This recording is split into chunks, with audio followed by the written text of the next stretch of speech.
Hello universe everyone, मैं हूं तुम्हारा होस्ट और दोस्त मानवा में। और तो मैं लेकर आ चुका हूं तुम्हारे लिए आई कॉन्ट्रैक्टेड माई सेल्फ का चैप्टर नंबर 24। तो वीडियो में आगे बढ़ने से पहले प्लीज चैनल को सब्सक्राइब करें, वीडियो को लाइक करें। और अगर आपको वीडियो पसंद आती है तो आपको ये वीडियो कैसे लगता है कमेंट करके बताना मत भूलिएगा। तो चैप्टर के स्टार्ट में हम देखते हैं वहां पे बरसात हो रही होती है और वो जंगबिंग अपने मन में कहता है हालांकि ये जो एनालाइजर है उसके पास कोई ऑफेंसिव एबिलिटी नहीं है, लेकिन फिर भी इसका ये जो स्पेशल वेपन है ना वो काफी ज्यादा मेरे लिए ट्रबलसम है। ये जो है ना वो एक एपिक रैंक का पीस ऑफ गियर है। और हम देखते हैं वो जो है ना जंग के ऊपर अटैक पे अटैक कर रहा होता है। हमने जो एरो है उसके जंग में अपने मन में कहता है ऐसा लग रहा है कि जो जुओ फैमिली है ना उसकी सारी की सारी ताकत है ना वो इक्विपमेंट के ऊपर निर्भर करती है। लकीली मेरी जो बॉडी है ना वो हिल नहीं सकती, लेकिन फिर भी इसका असर मेरी जो नेथर्मिस्ट की एक्टिवेशन है ना उसके ऊपर नहीं होता। जंगपिंग अपने नेथर्मिस्ट यूज करता है और वो कहता है कि ये जो टेलीकिनेटिक वन है आखिर ये अपनी पावर का इस्तेमाल क्यों नहीं कर रहा मेरे जो अटैक्स है उनको डिफ्लेक्ट करने के लिए। और हम देखते हैं वो उनके ऊपर अपने नेथर्मिस्ट से अटैक कर रहा होता है। जो बो वाला और जो टेलीकिनेक्ट है वो दोनों अटैक्स को डॉज कर रहे होते हैं और जो बो वाला है वो जंगपिंग के ऊपर एक अटैक करता है, जिसकी वजह से जो जंगपिंग है उसको बहुत ज्यादा मुश्किल हो रही होती है। और जो बंदा है ना वो कहता है मुझे गैस करने दो, तुम्हारी जो एबिलिटी है ना उससे की वजह से तो जो तुम्हारी एनर्जी है उसके ऊपर बहुत ज्यादा असर पड़ता है और तुम्हारे पास ज्यादा एनर्जी भी नहीं बची, तो देखते आखिर तुम कितनी देर तक टिकते हो। और जंगपिंग अपने मन में कहता है 1 मिनट रुको। ये जो है ना वो डिफ्लेक्ट करना चूज नहीं कर रहा, बस ऐसा है कि ये डिफ्लेक्ट कर नहीं सकता। और जो एरो से अटैक कर रहा होता है वो कहता है कि आखिर तुम किस चीज की राह देख रहे हो, और वो अटैक करता है। लेकिन जो जंगपिंग है वो अपनी नेथर्मिस्ट एबिलिटी से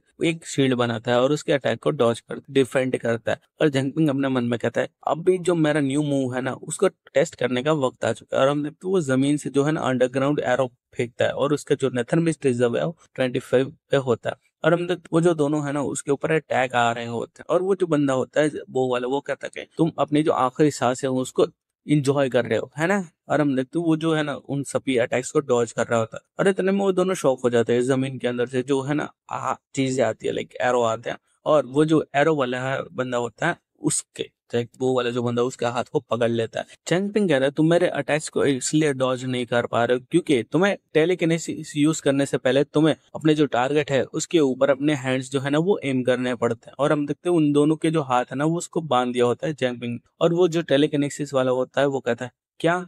और हम देखते हैं कि जो जैंगपिंग है वो टेलीकिनेसिस वाले के ऊपर अटैक करने के लिए पड़ता है और बाजू वाला कहता है कि ह्यूंग एयर। और जैंगपिंग अपने मन में कहता है कि जैसे कि मैंने सोचा था अगर मैं इसकी जो हाथ है उसको रिस्ट्रेन कर दूं बांध दूं तो इसकी जो एबिलिटी है वो यूजलेस हो जाएगी। और वो बंदी जो होती है अपने मन में कहती है ये बहुत ही ज्यादा तेज है। और जैसे ही जैंगपिंग अपने जो नेथर्मिस्ट एबिलिटी का यूज करके उसके ऊपर अटैक करने वाला होता है वो बंदे वो कहती है अपने मन में कि मैं हिल नहीं सकती। और जैसे ही जैंगपिंग उसका हाथ काटने वाला होता है कि वो बंदी अपने खुद के ऊपर सेल्फ इन्फ्लेक्टेड टेलीकिनेसिस यूज करती है और उसके जो अटैक है उसको डॉज करते हुए जंगबिंग का हाथ पकड़ लेते हैं। और जंगबिंग अपने मन में कहते हैं क्या इसने खुद के ऊपर अपनी टेलीकिनेसिस यूज करी। और वो बंदी कहती है नाइस स्टाइल, अच्छी बात यह है कि मैंने खुद के हाथ को फ्री कर दिया अपनी जो रिस्ट्रेंट है उससे। और हम देखते हैं वो उसके हाथ को पकड़ चुकी होती है। और पीछे से जो बो वाले बंदा होता है वो कहता है वेल वेल अब तुम क्या करोगे, तुम्हारी जो एनर्जी है ना वो ऑलरेडी खत्म हो चुकी है, क्यों मैंने सही कहा ना। और वो जो टेलीकिनेसिस वाली बंदी होती है वो कहता है तुम्हें क्या लगा तुम मेरे जो हाथ है उसको काटने की कोशिश करने के बाद बच जाओगे, क्यों ना मैं तुम्हारा ही हाथ काट दूं।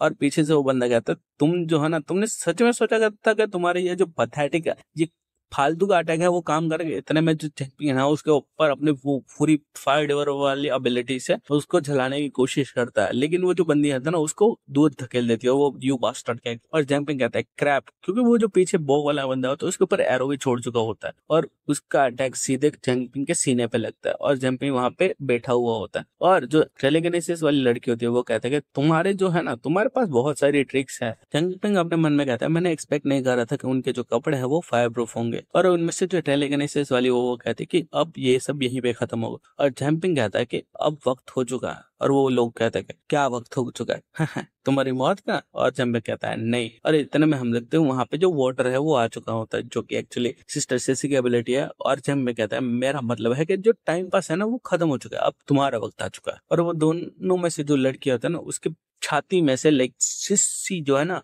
वाटर निकाल के उसको मार देती है और वो कहती है क्या, और वो वहीं पे मर जाती है। और जो बंदा होता है वो कहता है कि तुम अभी भी मौत के मुंह पे भी, इतनी बड़ी बड़ी बात है, लेकिन उसको रियलाइज नहीं होता कि उसके बाजू में वो मर चुकी है। और वो जैसी अटैक करता है भाई, वो झेंगपिंग के हाथ में मार देता है। और हम देखते हैं सिस्टर सीसी उस बंदे के पीछे से आके उसके ऊपर अटैक करने वाली होती है और वो कहता है कि क्या रीइंफोर्समेंट, और वो अपने मन में कहता है ये जो वुमन है ना उसने हुंगर को कब खत्म कर दिया, वो भी सिर्फ एक ही झटके के अंदर। और हम देखते हैं सिस्टर सीसी उसके ऊपर अटैक करने वाले होते हैं कि वो बंदा उसको डॉज कर देता है और वो 1 बाय 1 सिस्टर सीसी उसके ऊपर अटैक करे जा रही है। और वो बंदा कहता है कि तुम आखिर हो कौन, और सिस्टर सीसी कुछ नहीं बोलती और 1 बाय 1 उसके ऊपर अटैक पे अटैक, अटैक पे अटैक। और वो बंदा जो है ना वो डॉज पे डॉज करे जा रहा है। और वो अपने मन में कहता है डैम, वो बच्चा उसने हमें बहुत देर तक यहाँ पे उलझाए हुए रखा। और वो बंदा कहता है मेरे पास और कोई चॉइस नहीं। और वो एक रिंग निकालता है और वो अपने हाथ में पकड़ता है और वहां पे बहुत बड़ा धमाका होता है। लाइक लिटरली एक लाइटनिंग वहां पे आती है और वो सिस्टर सिसी चिल्ला रही होती है कि स्टॉप, लेकिन वहां पे धमाका होता है जिसकी वजह से वहां की जमीन जो है ना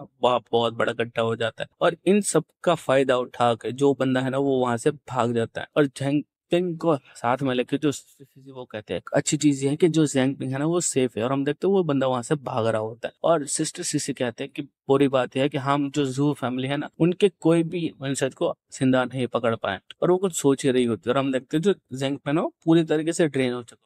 इतने में मैनी जो है ना वो कहते हैं कि सीसी जल्दी करो, जैंगपिंग है ना उसको जल्दी से जल्दी यहाँ वापस लाओ। और सिस्टर सीसी कहती है आखिर हुआ गया, और यहीं पे चैप्टर एंड हो जाता है। तो आई होप आप सबको ये वीडियो पसंद आई होगी, ये चैप्टर पसंद आया होगा। अगर आपको ये वीडियो पसंद आई है, ये चैप्टर पसंद आया तो लाइक शेयर सब्सक्राइब करो और कमेंट में बताना आपको ये वीडियो कैसी लगी।